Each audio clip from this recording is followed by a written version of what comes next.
long life and prosperity. He continues to grow, and I've received his good work, the new roads, everything going on, and I pray that he continues to be like this.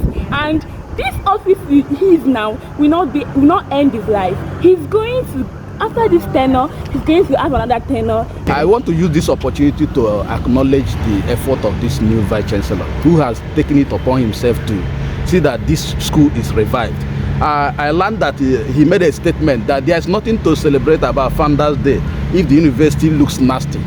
I'm a shuttle driver. Okay.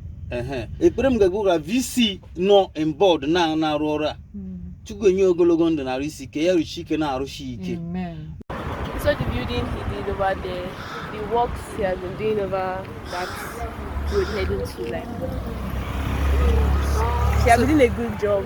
He started on a very good ground. Really, and, yes. With this space, things will get much better.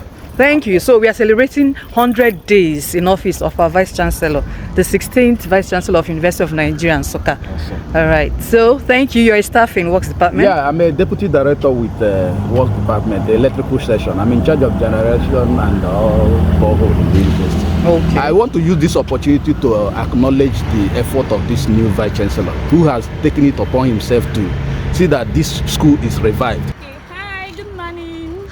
Morning. Today being the 100th day of our Vice-Chancellor on seat in his office, I pray that he have long life and prosperity, he continues to grow, and I've received his good work. I want to say kudos to him. May God continue to strengthen him, give him that knowledge that will drive university to that level of echelon he intends it to be, because as a first generation university we should be pace setters in everything, both infrastructure, academics and what not. When Professor Simon Uchenna Ortuanya assumed office on 11th August 2025 as the 16th Vice-Chancellor of the University of Nigeria, Nsukka, UNN, the institution was weighed down by years of infrastructural decay, administrative inertia, and declining community confidence. A mood of cautious expectation filled the three campuses. 100 days later, the atmosphere has shifted.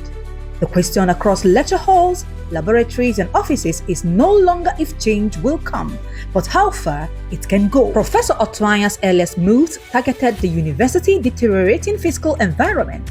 More than 4.5 kilometers of internal roads, including Elias Avenue, Ziggs Drive, Chitis Alumni Road, Main Gate Road, and the Vice-Chancellor's Office Road, have been rehabilitated. The long-abandoned UNN filling station returns to service, and the long-overdue hostel renovations have been scheduled, with 3 new hostel blocks of 40 rooms each already planned for pharmacy and nursing students Itiku Ozala. Perhaps one of the most significant is the resurrection of the Senate building, which stagnated for years at the piling stage. After Professor Ortuanya rebuked the contractor for going at the pace of a snail, foundation for the long-awaited Senate building has commenced in earnest. The new pace of work at the Senate building site symbolizes hope, said an academic staff who would not want to be mentioned. Other ongoing projects include the renovation of the Vice-Chancellor's Lodge and the construction of a mini power grid dedicated to the university library. Many other projects that have completed the procurement process include the construction of the Faculty of Clinical Sciences building and the construction and furnishing of new laboratory building at the College of Medicine. Also processed and awaiting award and commencement are the completion of access road to the Lion Science Park, construction of materials and metallurgical engineering building, rehabilitation of Imoke Street Road, rehabilitation of Kwame Nkrumah Hostel, UNEC, rehabilitation of Balewa Hostel, and the supply and installation of solar street lights at UNEC. Infrastructure development on our campus in the past 100 days is mind-blowing. We are in for a good ride within the next 5 years. Comrade Chinedu Ozago, the SUG president of Nsukka campus. Alongside physical infrastructure, the administration launched initiatives to revitalize scholarship and research competitiveness. The Michael Okpara Center for Leadership and the Center for Electric Vehicle Development were established within the first 100 days.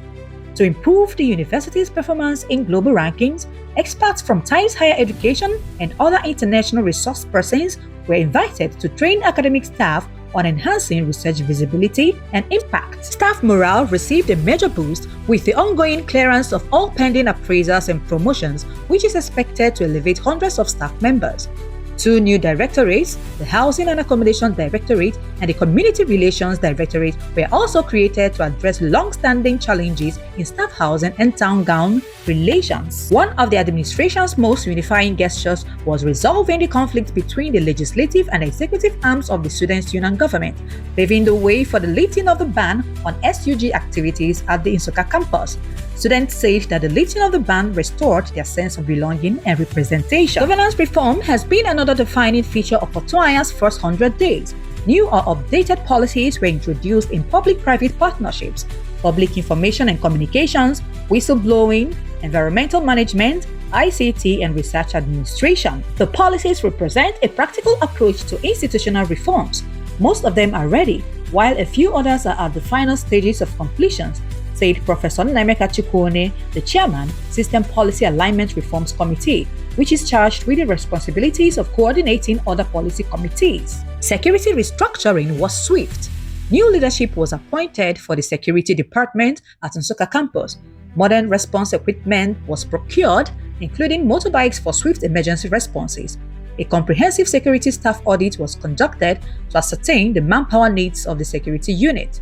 A high-level UNN security summit that brought together state security agencies was organized to develop coordinated technology-driven strategies for safeguarding lives and property in the university. I've never seen our security department this organized, says a personnel of the University of Nigeria Security Unit who pleaded anonymity. Even as internal reforms take shape, the Vice-Chancellor prioritized rebuilding UNN's international presence. In his first 100 days, he hosted officials from the Swedish Embassy, signed a memorandum of understanding during a visit to the University of Waterloo, Canada, renewed the university's relationship with Michigan State University, and established a new front with the University of Michigan, and led a delegation to Taiwan for academic and governmental partnership engagements. We must do things differently to return the UNN to the world stage, the Vice-Chancellor told staff at his inaugural meeting. Many staff of the University of Nigeria have described Professor Ortuanya's leadership style as decisive and quietly relentless. He doesn't make noise, Georgina Odibo and administrative staff said. He gives instructions, and the next day you see results. Reflecting on his first 100 days, the Vice-Chancellor remained modest. These achievements are not mine alone, he said. They reflect collective commitment, and truly, we are just beginning. Written by Inya Ara Ego, Acting Public Relations Officer, UNN. Narrated by Helen Neka Opala, Acting E-Resources Librarian, Nnamdi Azikiwe Library, UNN. Congratulations to Professor Simon Uchenna Ortuanya, the 16th Vice-Chancellor of University of Nigeria, as he marks his 100 days of impact in UNN.